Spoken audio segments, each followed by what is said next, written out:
Hello friends, स्वागत है आपका हमारे चैनल ब्रिलियंस 53 में। हमने राजन सीरीज के इस इसके पहले वीडियो में लेक्चर नंबर 7 में हमने लघुत्तरी प्रश्नों को पढ़ा था। इस लेक्चर में हम लोग राजन सीरीज के आगे से कंटिन्यू करेंगे। पिछले हमने वीडियो में लगभग 22 क्वेश्चन तक पढ़ा था और समझा था। यहाँ से हम लोग उसके आगे क्वेश्चन को पढ़ेंगे, समझेंगे। तो चैनल को सब्सक्राइब, लाइक और शेयर कर दीजिएगा। और यहाँ पे देखिए, ये बहुत स्कोरिंग सीरीज है, ये राजन सीरीज, जैसा कि आपको पता है। और ये लेक्चर नंबर 8 है। और ये लघुत्तरी प्रश्न बाल विकास राजन सीरीज का है। तो चैनल को लाइक, शेयर और सब्सक्राइब कर दीजिएगा। चलिए शुरू करते हैं क्वेश्चन को। देखिए, लघुत्तरी प्रश्न है राजन सीरीज का। ये बहुत इंपॉर्टेंट क्वेश्चन है। शिक्षा में व्यक्तिक भिन्नता के प्रभाव की विवेचना कीजिए। यानी कि हर व्यक्ति का अपने आप में गुणों में समानता नहीं है, बल्कि क्या है, असमानता है। सबके अंदर अलग अलग तरीके से क्या होती है, उनका विकास होता है। और उनके अंदर क्या होती है, व्यक्तिक भिन्नता होती है। तो उसी के बारे में क्या करना है, विवेचना करना है, एक्सप्लेन करना है। पहला क्या है, व्यक्तिगत शिक्षण। व्यक्तिक भिन्नताओं के कारण ही बालक को समूह में शिक्षा देना उतना सार्थक नहीं है जितना व्यक्तिगत समूह में शिक्षा देना है। डाल्टन योजना, बीनेट योजना तथा प्रोजेक्ट प्रणाली व्यक्तिगत शिक्षण पर बल देती है। दूसरा क्या है, छात्रों का वर्गीकरण। व्यक्तिक भिन्नताओं के आधार पर ही छात्रों का वर्गीकरण किया जाता है। उनका विभाजन समरूप समूहों में कर दिया जाता है।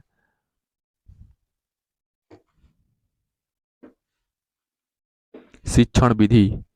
बालकों में भिन्न भिन्न मानसिक योग्यता होने के कारण उन पर एक ही शिक्षण विधि का प्रयोग करना प्रतीत नहीं होता। यह अमनोवैज्ञानिक भी है। बालकों की रुचि। बालकों में विभिन्न रुचियां होती हैं। शिक्षा मनोविज्ञान के अनुसार बालकों की रुचियों का विकास किया जाना चाहिए। व्यक्तिगत भिन्नताओं के अध्ययन से यह क्या है, संभव है कि किस बालक के अंदर कौन किस सब्जेक्ट के प्रति रुचि है। यह क्या है, एक प्रकार की व्यक्तिगत भिन्नता है। पाठ्यक्रम की विभिन्नता। बालकों का मानसिक योग्यता स्तर भिन्न होने के कारण उनके लिए एक समान पाठ्यक्रम नहीं होता है।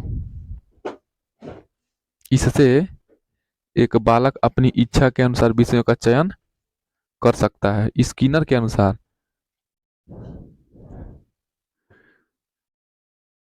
पाठ्यक्रम के द्वारा ही बालकों की मानसिक योग्यताओं का सामना किया जाना चाहिए। 6 है, कक्षा का आकार। यदि कक्षा का आकार बड़ा है तो शिक्षक प्रत्येक बालक पर ध्यान नहीं दे सकता। जैसा कि आपको पता भी है कि जब ज़्यादा बच्चे रहते हैं, क्लास में पढ़ते हैं, तो सबके पास जाके एक एक लोगों का क्वेरी सुनना, सॉल्व करना शिक्षक के लिए बहुत कठिन होता है। अतः व्यक्तिगत भिन्नताओं के आधार पर ही कक्षा का आकार इतना छोटा होना चाहिए जिससे शिक्षक प्रत्येक बालक पर ध्यान दे सके। क्वेश्चन नंबर 24 है, स्मृति को परिभाषित कीजिए। मेमोरी को परिभाषित कीजिए। मेमोरी के विभिन्न प्रकारों को उदाहरण देकर समझाइए। तो मेमोरी की परिभाषा देखिए, मनोवैज्ञानिक वुडवर्थ के अनुसार जिन तथ्यों को भूतकाल में सीखा जा चुका है उन्हें स्मरण करना ही क्या है, स्मृति है। यानी कि जिन तथ्यों, जिन फैक्ट्स को हम पहले याद कर चुके हैं अपने प्रीवियस मतलब पास्ट में, उनको क्या करना है, प्रेजेंट टाइम में यूज करना ही, उन्हें स्मरण करना ही, याद करना ही क्या है, मतलब भूलना ना ना ही क्या है, उसे स्मृति कहलाती है। वुडवर्थ साहब ने क्या कहा है, जिन तथ्यों को भूतकाल में सीखा जा चुका है और उन्हें क्या कर रहे हैं, हम स्मरण कर रहे हैं, याद कर रहे हैं, तो वो क्या हो जाएगी, स्मृति हो जाएगी।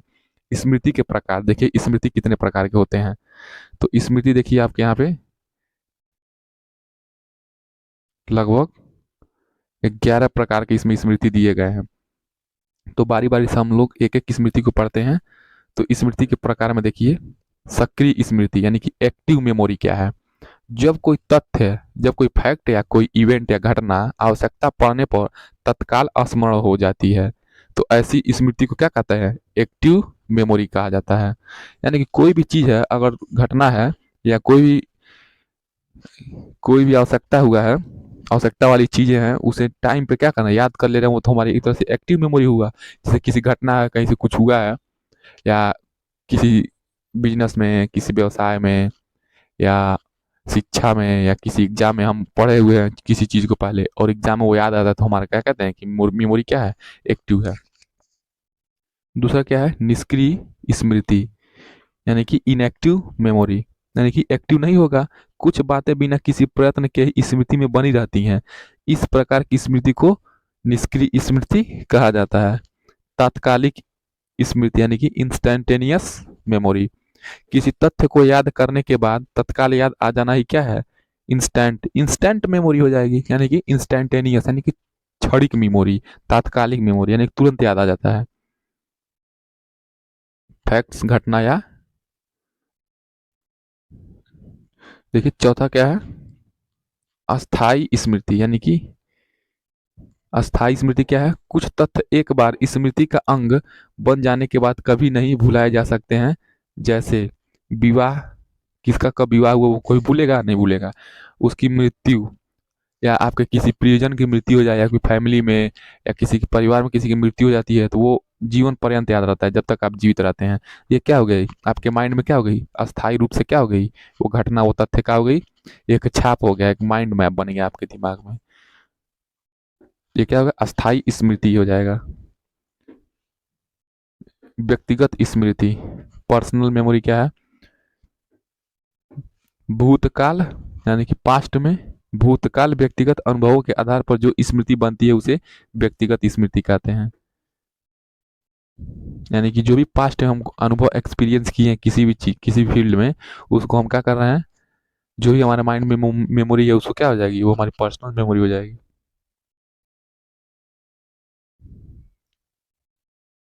अव्यवस्थित स्मृति, अनऑर्गेनाइज्ड, अनपैटर्न, ये क्या हो जाएगा, मेमोरी। दूसरे लोगों से सुनकर जो बातें सीखी जाती हैं उन्हें अव्यवस्थित स्मृति कहते हैं। तार्किक स्मृति, इस प्रकार की स्मृति का आधार तर्क और चिंतन होता है। यांत्रिक स्मृति, कुछ कार्य यंत्रवत स्वतः ही होते रहते हैं, इन्हें यांत्रिक स्मृति कहा जाता है। शुद्ध स्मृति, जिस क्रिया द्वारा व्यवस्थित ढंग से ज्ञान सीखा जाता है उसे शुद्ध स्मृति कहते हैं। शारीरिक स्मृति, यह भी एक प्रकार की यांत्रिक स्मृति है। टाइपिंग करना, साइकिल चलाना इसी प्रकार की क्या है, स्मृति है। यानी कि फिजिकल एक्टिविटी जो भी कर रहे हैं वो क्या आ जाएगा, फिजिकल एक्टिविटी के माध्यम से जो भी हम काम कर रहे हैं वो हमारा क्या आ जाएगा, फिजिकल मेमोरी में आ जाएगा। 11वां है रटंत स्मृति, रोट मेमोरी, जो तथ्य रटकर याद किए जाते हैं वे रटंत स्मृति कहलाते हैं। नाम से क्लियर है, जो तथ्य रट के याद किए जाएंगे वो रटंत स्मृति हो जाएगी। देखिए सांख्यिकी, स्टैटिक्स, स्टैटिस्टिक्स, सांख्यिकी के बारे में यहाँ पे पढ़ना है आपको। सांख्यिकी केवल मैथ में नहीं होता है, बाल विकास में भी होता है। सांख्यिकी से आप क्या समझते हैं, सांख्यिकी के प्रकारों की संक्षिप्त चर्चा कीजिए। सांख्यिकी से आशय, देखिए मैथ हमने बस क्वेश्चन सॉल्व किया, यहाँ पे हम लोग सांख्यिकी के बारे में पढ़ेंगे कि एक्चुअली में होता क्या है। सांख्यिकी में क्रमबद्ध ज्ञान होता है, क्या होता है, क्रमबद्ध ज्ञान होता है, यानी कि हायरार्किकल नॉलेज होता है, नॉलेज होता है। इसे कला और विज्ञान दोनों माना जाता है। यानी कि जो सांख्यिकी है वो क्या है, एक कला भी है और विज्ञान भी है, क्योंकि बहुत सारे डाटा होते हैं और बहुत सारे इसमें बार ग्राफ बनाया जाता है, टेबल बनाया जाता है, ये क्या हो जाएगी, यानी कि कला और विज्ञान दोनों माना जाता है। क्रमबद्ध ज्ञान होता है बाउले के अनुसार, क्योंकि आंकड़े भी क्या होते हैं, ग्रुप्ड अनग्रुप्ड डाटा होते हैं। देखिए बाउले साहब के अनुसार सांख्यिकी अनुसंधान से किसी विभाग से संबंधित तथ्यों का ऐसा संख्यात्मक विवरण है जिन्हें एक दूसरे के संबंध में रखा जा सकता है।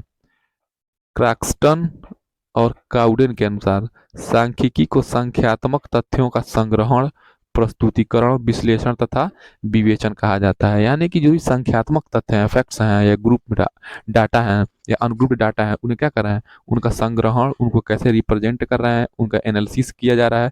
एनालिसिस करने के बाद जो भी उसका एप्लीकेशन है वो सब क्या हो जाएगा, सांख्यिकी के अंदर आ जाएगा, स्टैटिक्स के अंदर आ जाएगा।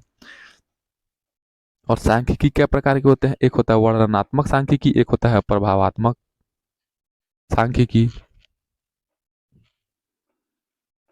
क्वेश्चन नंबर 26 है, ध्यान एवं रुचि में क्या संबंध है, यानी कि अटेंशन एवं इंटरेस्ट में एक ऐसी सूची बनाएं जिससे आप कक्षा में बच्चों में रुचि उत्पन्न कर सकते हैं। तो ध्यान एवं रुचि में क्या संबंध है? ध्यान एवं रुचि के संबंध में तीन मत प्रचलित हैं। पहला, ध्यान रुचि पर आधारित है। देखिए ये आपको एग्जाम में पहले हेडिंग डालना है कि ध्यान रुचि पर आधारित है, और पहले बता देना कि इनमें तीन मत प्रचलित हैं। ध्यान रुचि पर आधारित है। इस धारणा के अनुसार किसी व्यक्ति का ध्यान केवल उन वस्तुओं की ओर आकर्षित होता है जिसमें उसकी रुचि होती है। इस प्रकार स्पष्ट है कि ध्यान रुचि पर आधारित होती है, यानी कि हमारा जिस सब्जेक्ट में या जिस चीज में रुचि है उस पर ध्यान हमारा अपने आप चला जाता है। तो ये क्या हो जाएगी? ध्यान किस पे डिपेंड है? रुचि पे। तो क्या हो जाएगा? ये ध्यान रुचि पर आधारित हो गया। और रुचि ध्यान पर आधारित है, यानी कि अगर किसी चीज पे हम ध्यान दे रहे हैं तो कहीं ना कहीं उसमें हमारी रुचि है। इस मत के अनुसार रुचि का आधार ध्यान है। एक व्यक्ति उन्हीं वस्तु पर ध्यान लगाता है जिसमें उसकी रुचि होती है, यानी कि एक बार रुचि को क्या मान लेते हैं कि हाँ रुचि होती है हमारे अंदर किसी सब्जेक्ट या किसी वस्तु या स्थान के प्रति, तो हम अपने आप उस पर ध्यान लगाने लगते हैं। और इसी का उल्टा कर देंगे, रिवर्स क्या हो जाएगा कि हम किसी चीज पर ध्यान दे रहे हैं, इसका मतलब उसमें हमारा इंटरेस्ट है।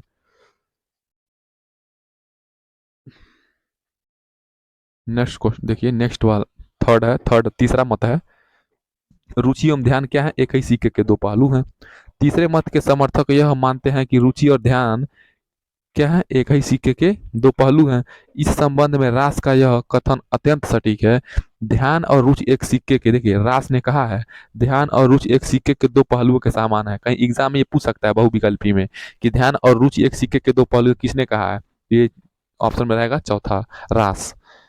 यदि रुचि के कारण कोई व्यक्ति किसी वस्तु पर ध्यान केंद्रित करता है तो ध्यान के कारण उस वस्तु के लिए उसमें उसकी रुचि जागृत हो जाएगी। सूची बनाएंगे कि हाँ बच्चे के अंदर कैसे रुचि और ध्यान उत्पन्न हो।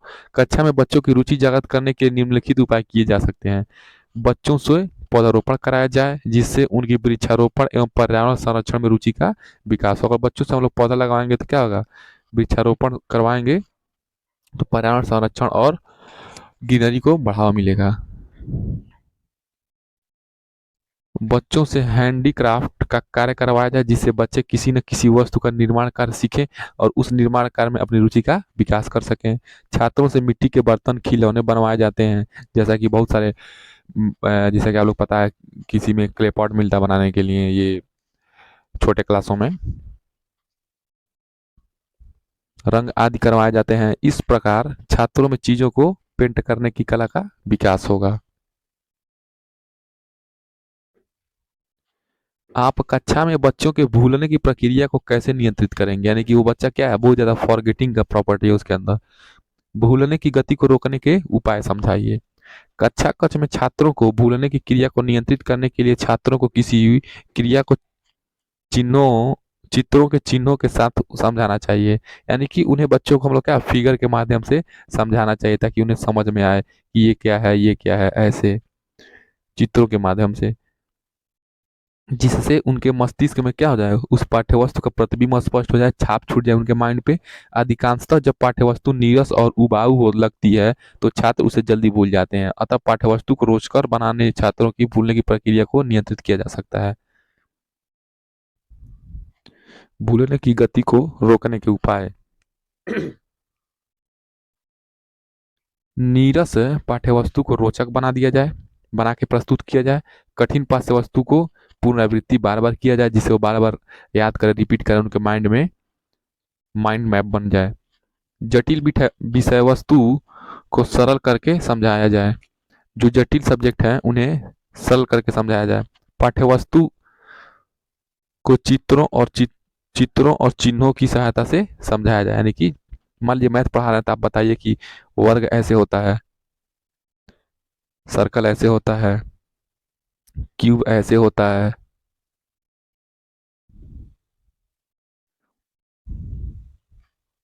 तो चित्रों और चिन्हों की सहायता से समझाया जाना चाहिए।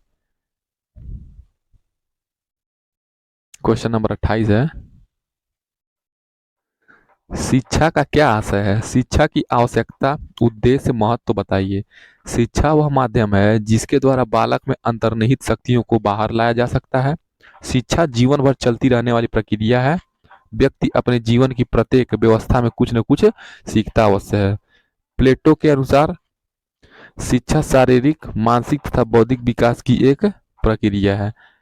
प्लेटो ने क्या कहा था? शिक्षा क्या है? शारीरिक, मानसिक और बौद्धिक विकास की क्या है? एक प्रक्रिया है। फ्राबेल के अनुसार शिक्षा एक ऐसी प्रक्रिया है जिससे बालक अपनी आंतरिक क्षमताओं को बाहर लाता है। यानी कि शिक्षा एक ऐसी प्रक्रिया है जिसके द्वारा हम अपने के अंदर की आंतरिक शक्तियों, क्षमताओं को बाहर लाते हैं। ये कथन फ्राबेल ने कहा था। महात्मा गांधी जी के अनुसार शिक्षा से मेरा अभिप्राय बालक एवं वयस्क के शरीर, मस्तिष्क और आत्मा में निहित सर्वोत्तम क्षमताओं के सर्वांगीण प्रकटीकरण से है। रूसो के अनुसार रूसो के अनुसार जीवन ही शिक्षा है। रूसो के अनुसार क्या है? जीवन ही शिक्षा है।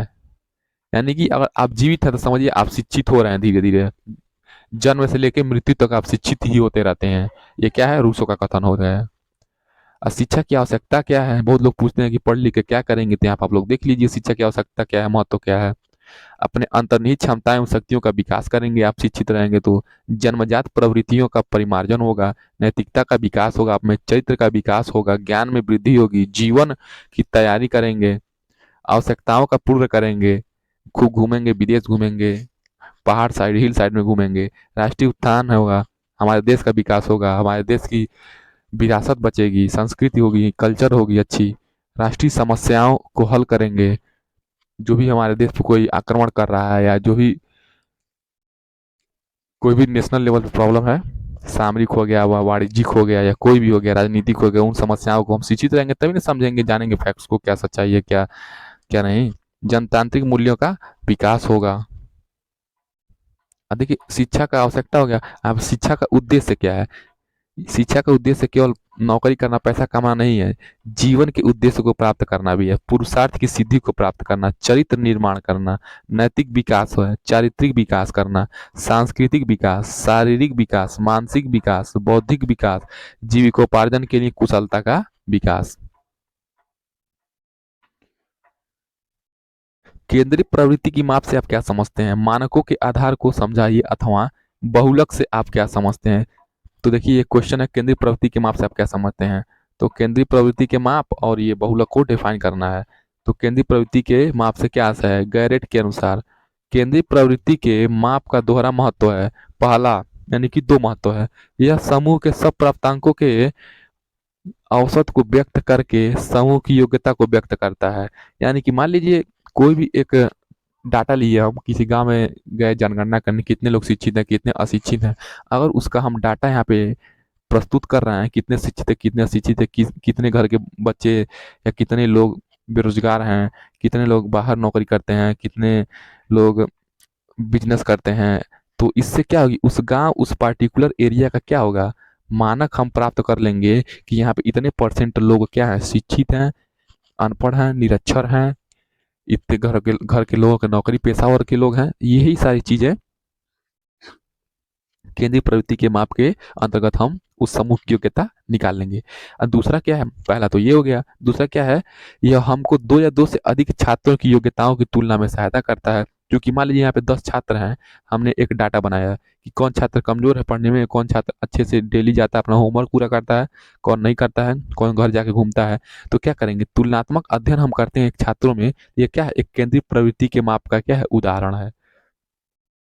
तो केंद्रीय, ठीक, मानकों के प्रकार के लिए प्रवृत्ति के 3 मानक होते हैं।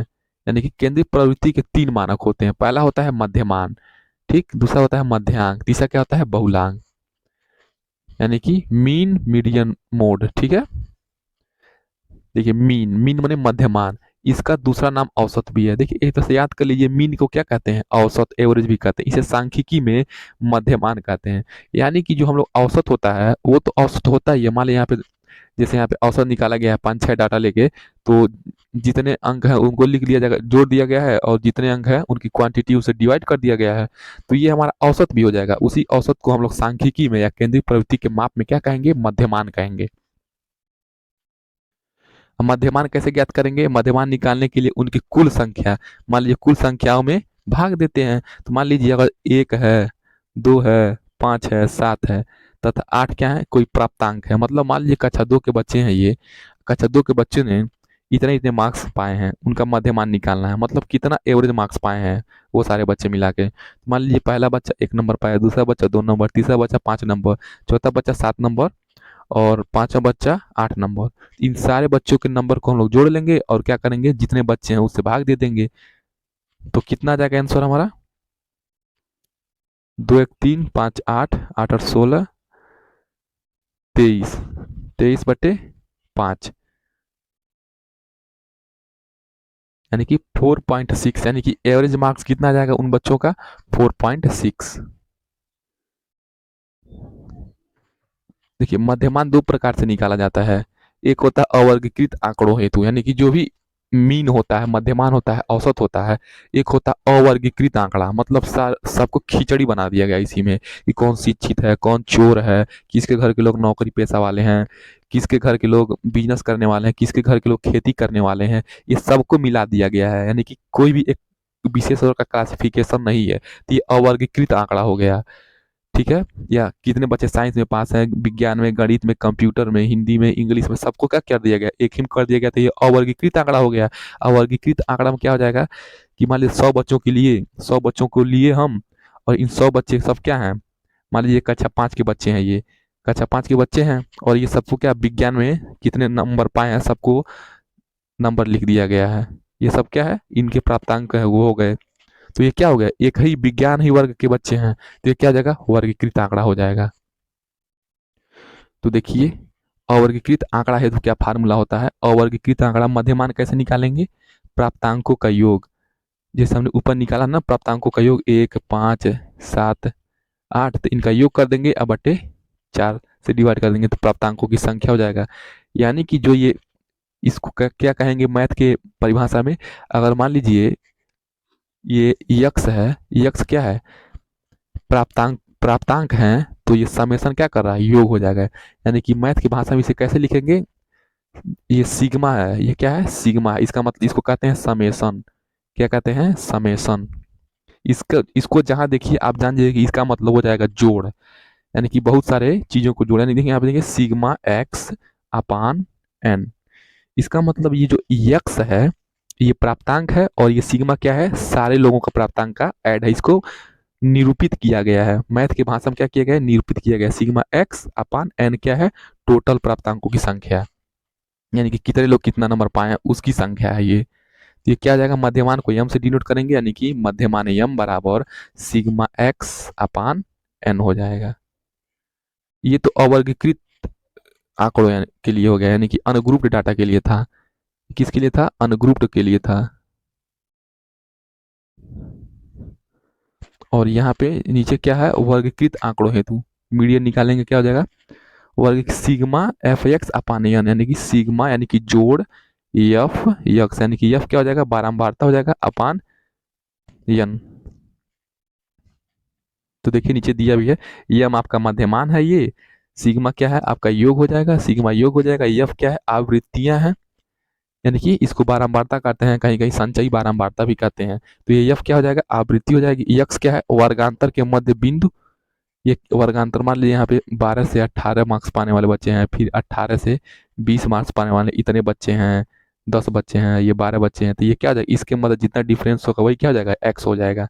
ये क्या हो जाएगा, वर्गांतर के मध्य बिंदु। यन क्या है, आवृत्तियों का योग, यानी कि जो भी हम लोग यफ निकालेंगे उसी का क्या कर देंगे, योग कर देंगे, क्या हो जाएगा, आवृत्तियों का योग हो जाएगा। हमने मध्यमान पढ़ लिया। मध्यमान को दो तरीके से निकालते हैं, एक ग्रुप्ड और एक अनग्रुप्ड। दोनों फार्मूला ऊपर हमने आपको समझा दिया है। आप देखिए ये केंद्रीय प्रवृत्ति के माप में दूसरा क्या है, मीडियन है, मध्यांक है। मध्यांक केंद्रीय प्रवृत्ति का मान या मापक है।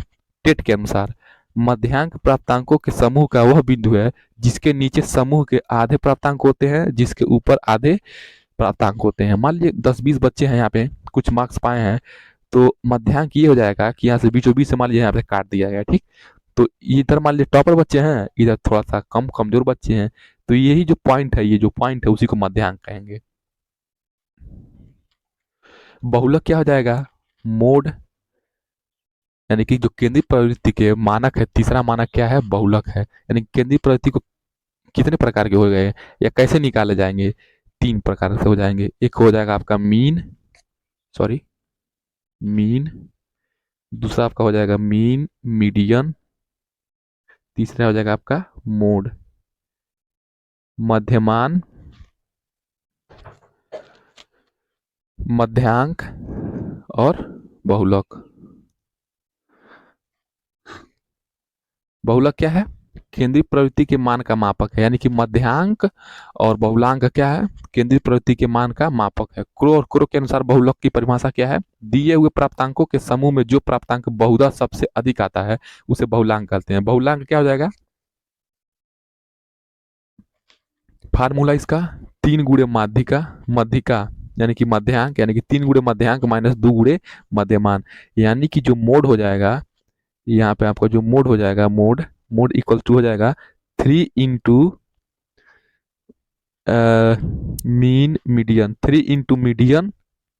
मीडियन माइनस 2 इंटू यानी कि 2 गुणे मीन, ये क्या हो जाएगा, बहुलांक हो जाएगा। सीधा सीधा याद करें कि बहुलक वो होता है, मान लीजिए यहाँ पे 2 है 10 है 5 है, इसका बहुलक क्या हो जाएगा, इस प्रश्न का बहुलक क्या हो जाएगा, 3 हो जाएगा। यानी कि दो दो क्या है, सबसे ज्यादा बार रिपीट हुआ है, तो दो क्या क्या हो जाएगा, बहुलक हो जाएगा।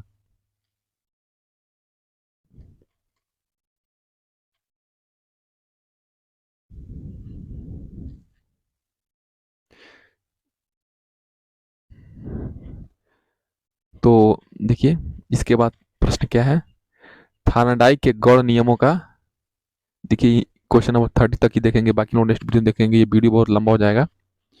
थार्नडाइक के गौड़ के नियमों का विवेचना कीजिए। तो थार्नडाइक ने 5 गौड़ नियम दिए हैं जो इस प्रकार है।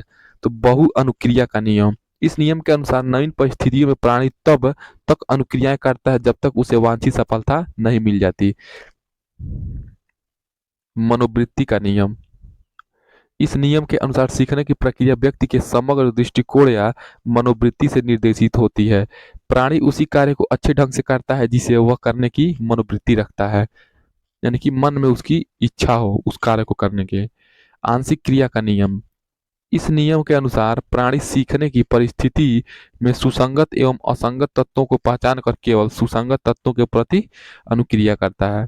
सादृश्यता का नियम, इसके अनुसार प्राणी नई परिस्थितियों में उसी प्रकार की अनुक्रियाएं करता है जिस तरह की अनुक्रियाएं वह लगभग समान या सादृश्य परिस्थितियों में पूर्व में करके सफलता प्राप्त कर चुका हो, सादृश्यता का नियम है। साहचर्यात्मक रूपांतरण का नियम, इस नियम के अनुसार किसी संवेदनशील परिस्थिति से जोड़कर प्राणी से ऐसी कोई भी अनुक्रिया कराई जा सकती है जिसे करने में वह समर्थ है। वस्तुतः यह नियम अनुबंधन के सिद्धांत की ओर संकेत करता है। जो साहचर्यात्मक रूपांतरण का नियम है क्या है, अनुबंधन के सिद्धांत की ओर संकेत करता है। तो हम लोग यहीं पे इसको खत्म करते हैं 30 क्वेश्चन तक। बाकी का आगे का क्वेश्चन हम लोग नेक्स्ट वीडियो में देखेंगे।